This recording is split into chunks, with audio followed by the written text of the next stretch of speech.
தக்வா உள்ளவர்களுடைய அடையாளங்களில் ஒன்று என அல்லாஹ் சொல்கிறான், அவர்கள் தர்மத்தில் கவனம் உள்ளவர்களாக இருப்பார்கள்.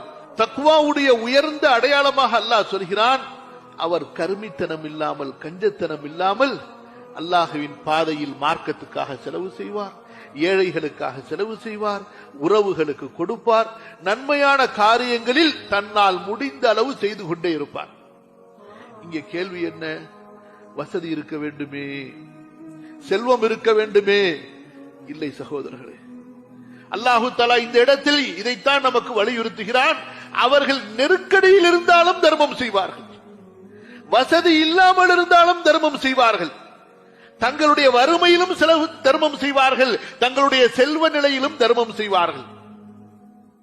ஒரு வருடத்தில் 1 கோடி இருக்கிறது, அவர் சில ஆயிரங்களை கொடுக்கிறார்.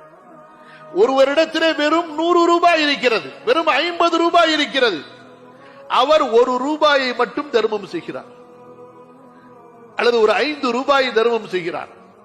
அன்பு சகோதரர்களே, நாம் பார்ப்பது என்னவென்றால் அந்த தொகையின் அளவை பார்க்கிறோம்.